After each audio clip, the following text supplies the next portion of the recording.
I've been contemplating over the past months, why should I be so shocked at the behavior of my favorite teachers in the current political environment? Why should I be so shocked?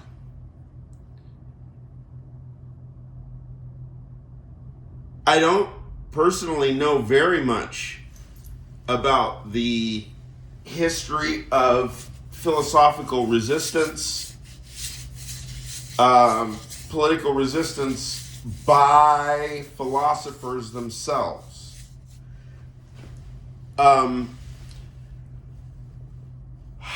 Of course, Socrates, to my mind, is the beginning and the end.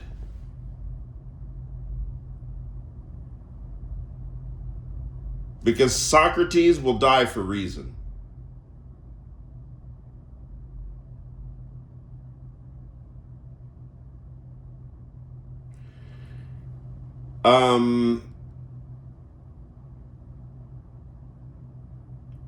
But this is the worst case outcome. That's not that's not what we want. We don't want people having to die for reason. You silly gooses. Silly geese.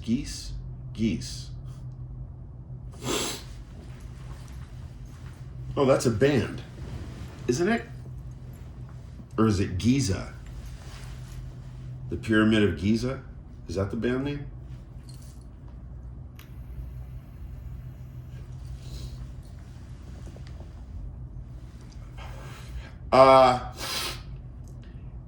As it turns out, though, it's not so surprising why I should be shocked. Because, in fact, as some of you know, I only tend to call what I am a philosopher in somewhat of a retrojective way. I certainly wouldn't have done that when I was 11.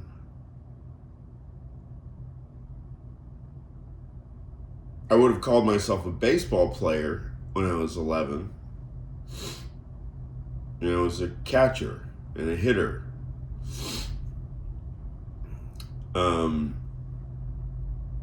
But already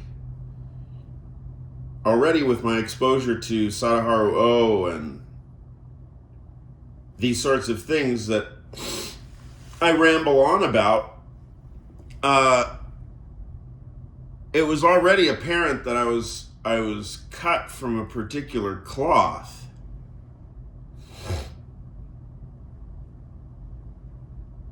Very early on, and as it turns out, my whole intellectual formation, at least in our kind of textbook medical sense, say 25 years old, by the time I'm 25 years old, I'm only really just getting into philosophy when I'm 25.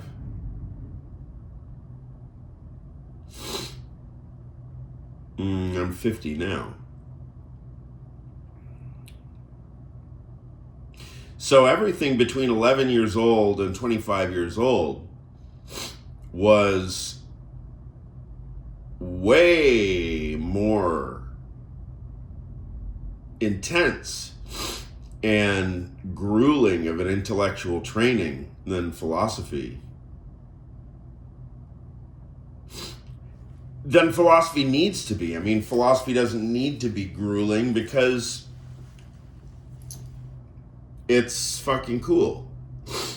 I mean, it's civilized. You can take care of a hell of a lot of things in your mind philosophically that otherwise you might have to play act and indulge in your compulsion to repeat and keep spinning your wheels on the same goddamn thing. And I was never going to do that. So,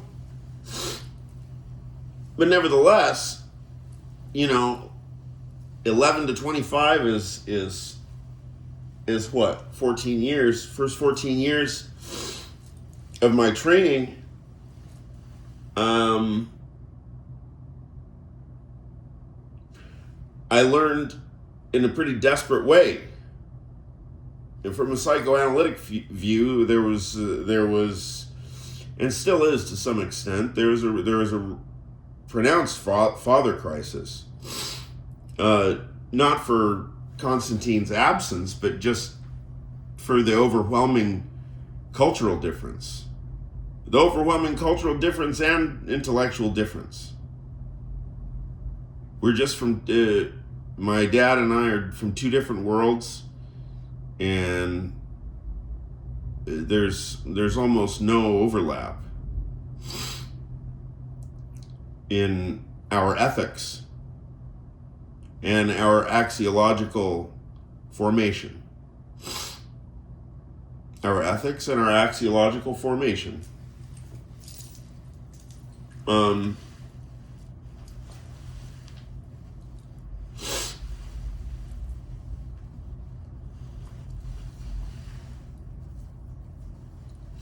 So, in trying to rack my brain why people are unwilling to defend reason, and I am, these are the thoughts that I have to constantly keep probing.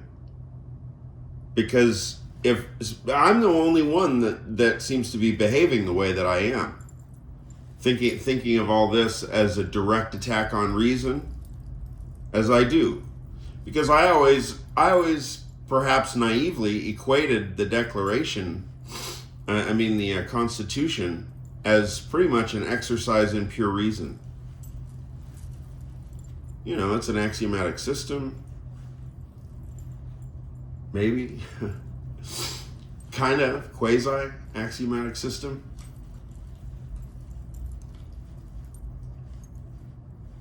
Now, the truth is,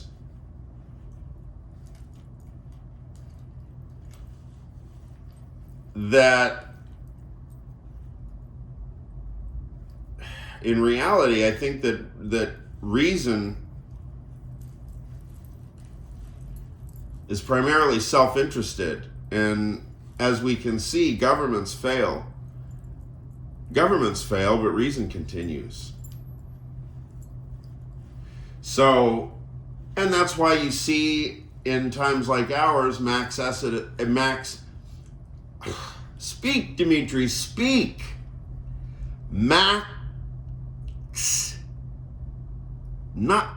Because I'm getting confused between max and mass.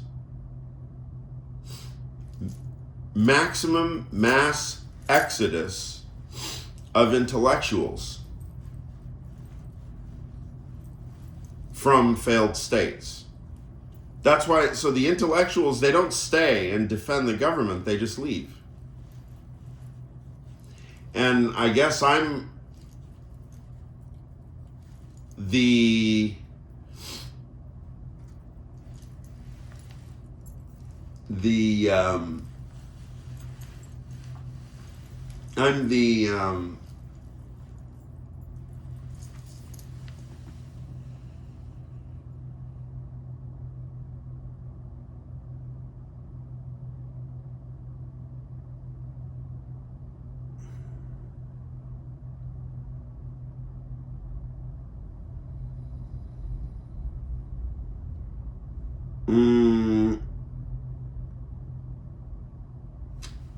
odd duck. I couldn't think of a better word. I'm the odd duck. For some stupid reason, I seem to think that the U.S. Constitution and human reason are the same. And Now, you might immediately jerk back and think, well, that's arrogant, isn't it? You know what human reason is, and right? But then what's your next thought? You might think, well, that's far too much power. So, well, then what did you think that the U.S. Constitution was based on all this time, 250 years, or whatever it is? What do you think it was based on, if not human reason? Why wouldn't the Constitution be coextensive with human reason? Isn't that the project?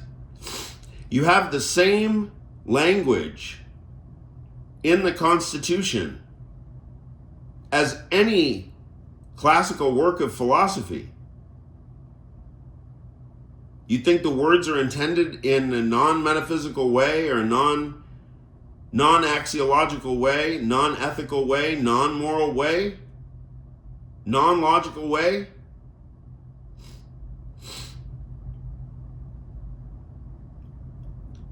If the U.S. Constitution isn't the same as human reason, I mean not an identity relation. No, I don't mean that. I mean loosely the same,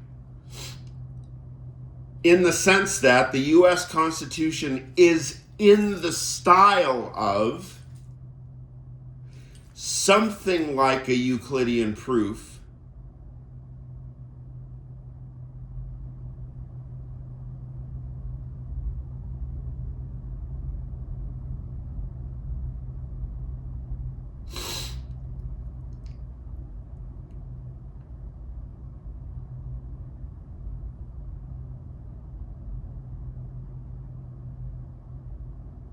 See, if academics are apparently unwilling to defend pure reason, that's a shaky way of speaking. What's actually happening is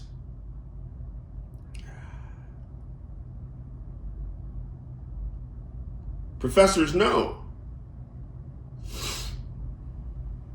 that pure reason need not be defended, because governments fail, and chances are, if you've got a doctoral degree, you can get a job elsewhere.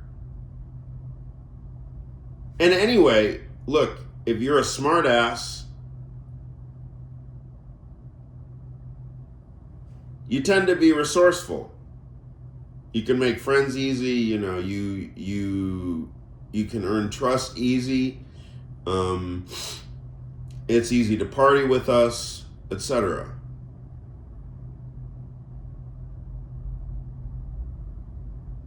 So right about now, I mean, if you're an academic like me, philosopher, of course I'm not professional, you're actually feeling pretty relaxed, right? Because I don't know, I guess you have exit strategy. Like Tim Snyder, Marcy Shore, Jason Stanley, I guess they hooked it up early. They made their decision. Of course I've bitched and moaned about those three, but hey, I get it. You got to look out for yourself. And anyway, that's a very American attitude, right? Look out for yourself first. And, United States, it was good while it lasted. But ultimately, my authentic self, supersedes my American self, or my authentic self is much bigger than my American self. And that, perhaps, ladies and gentlemen, is the difference between you and I. Because, what's going on? Why?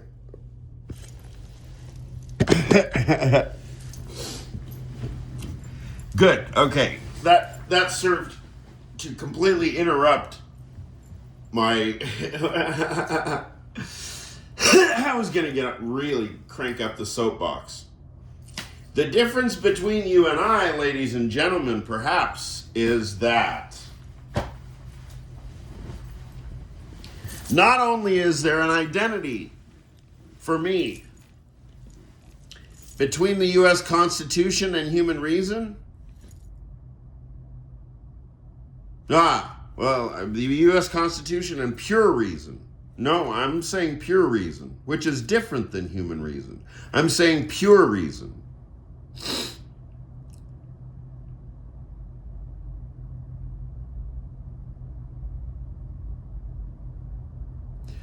The U.S. Constitution and pure reason are the same.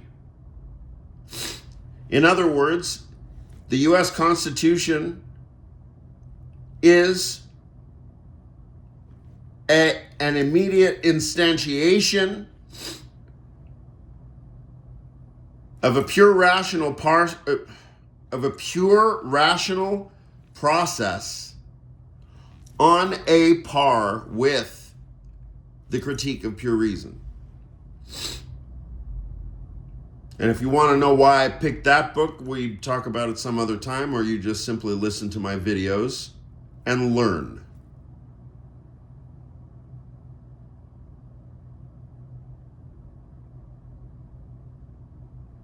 But not only are pure reason and the U.S. Constitution the same, or rather that the pure reason is the ousiological basis, the ipokeimenon.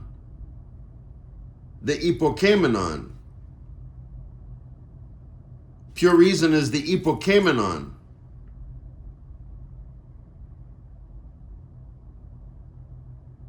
And it generates things like the Magna Carta, the U.S. Constitution, the Declaration of Independence, right?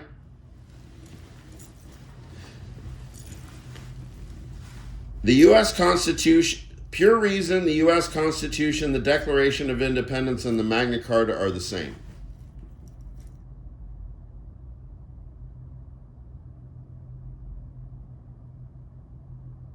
Now, most of y'all academics over-identify with pure reason. You figure, well, governments come and go.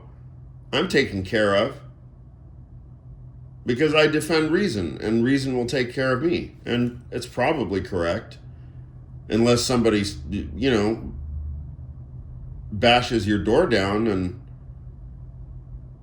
shoots you in the face and steals your kids before you have a chance to get over the border, right?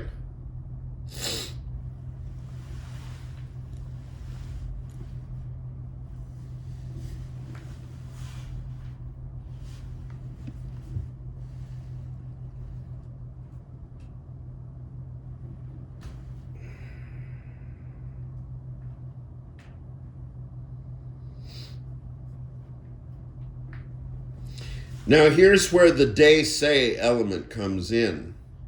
Apropos this.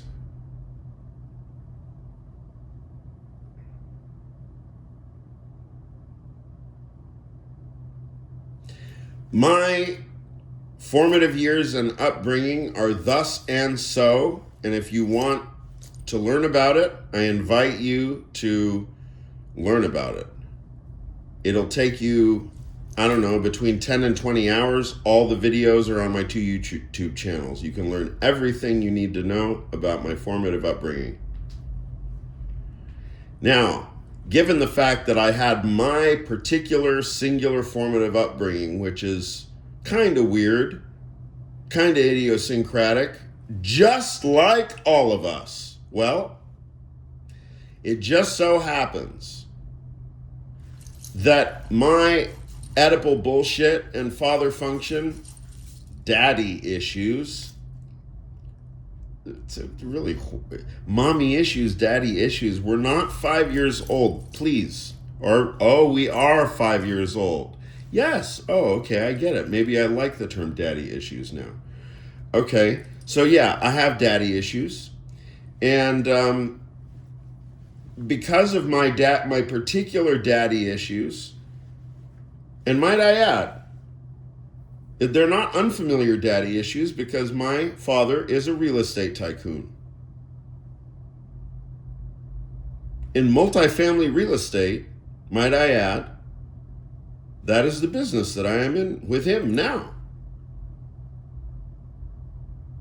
Our family is partners with several families and stuff. We're Greeks. We're from LA. Everybody knows us. Feragadis.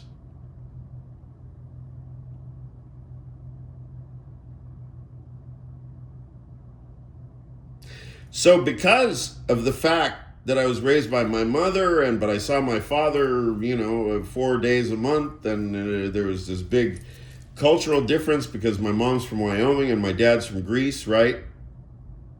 The result was that I attached myself to free thinking.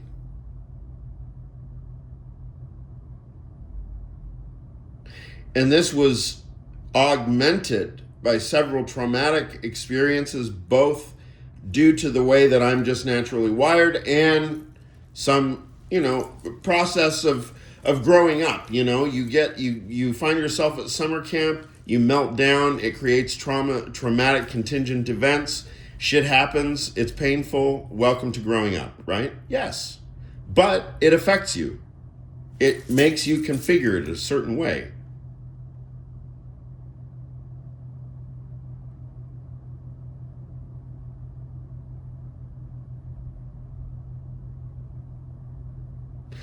And the way it affected me is such that,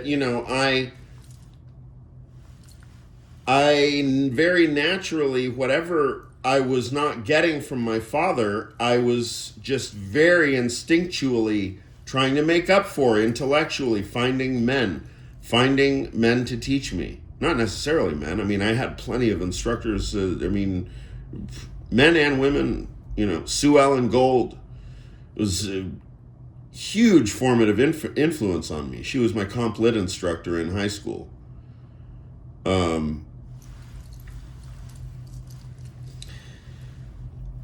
Peggy Kamuff, much later. Peggy Kamuff is, I consider her a mentor. I mean, she is my teacher. I don't know what she considers me, but that's irrelevant.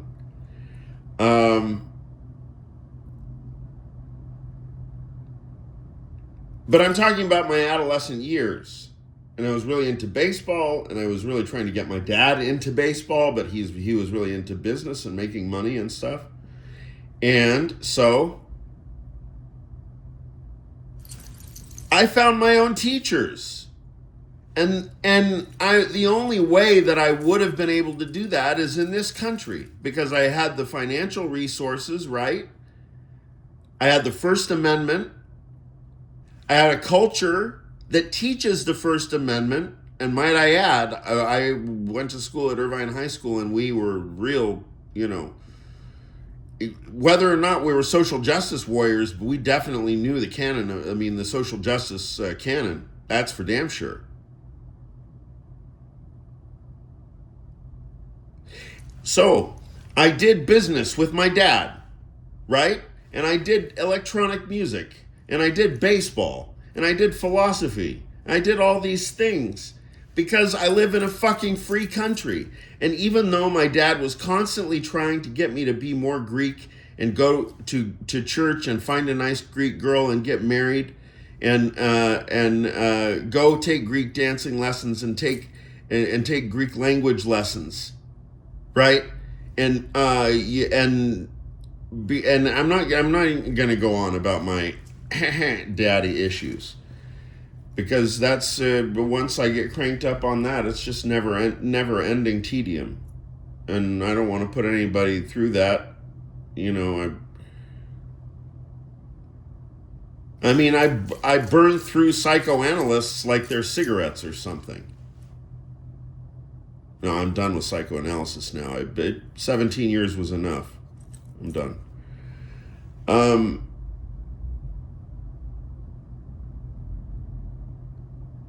So that when I tell you, for me, my only real father is the United States of America. And I equate the United States of America with pure reason. And the de jure artifact Qua pure reason of the United States of America is the United States Constitution.